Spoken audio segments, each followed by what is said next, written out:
मुंबईतल्या चेंबूर जवळ प्रयागनगरमधल्या पार्ले ॲग्रोच्या गोडाऊनवरती एफडीएनं कारवाई केली आहे। मुदत संपलेले फ्रुटी आणि इतर कोल्ड्रिंक्स मिळाले, त्यामुळे संपूर्ण गोडाऊन सील करण्यात आलं।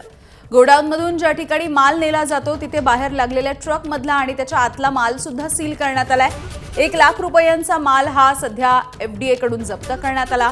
पुढचा आदेश मिळेपर्यंत गोडाऊनमधून माल विक्रीसाठी कुठेही नेला जाणार नाही असे देखील आदेश देण्यात आलेले आहेत। या सगळ्या ठिकाणावरून आढावा घेतलाय आमच्या प्रतिनिधींनी।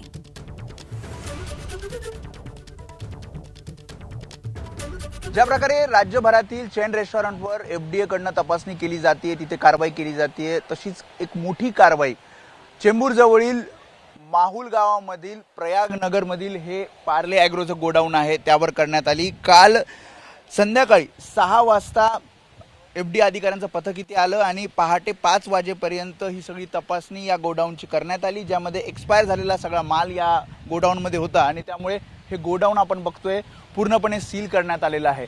यामध्ये फ्रुटी, कोल्ड्रिंक्स, त्यासोबतच ॲपे फीज, ज्यूस कॅन्डी असे विविध प्रकार होते जे एक्सपायर झालेले होते, मुदतबाह्य होते। आणि अशा प्रकारे जेव्हा हे सगळं अधिकाऱ्यांच्या निदर्शनास आलं तेव्हा हे पूर्ण आपण गोडाऊन बघतोय ते सील करण्यात आलेलं आहे। कधी झाली कारवाई, काय तुम्हाला माहिती आहे? नाही सर, मी तर डे मध्ये ना, रात्री झालेली काय। बरं, बंद करण्यात आली कंपनी?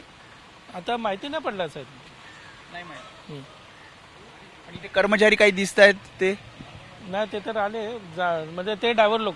काय काय विकलं जातं तिथे, काही माहिती नाही सर, तेवढं माहिती नाही। मला नाही माहिती। काही ट्रक पण सील केलेत?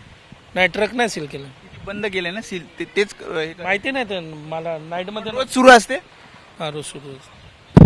त्याच्यामुळे इथे आपण बघतोय ही आतली ही पूर्ण जो सगळं गोडाऊन आहे तो पूर्णपणे आता सील करण्यात आलेला आहे आणि पुढील एफडीएचे निर्देश मिळेपर्यंत, पुढील सूचना मिळेपर्यंत हे सगळं गोडाऊन आता बंद असेल। कुठल्याही प्रकारची विक्री या ठिकाणाहून करता येणार नाहीये।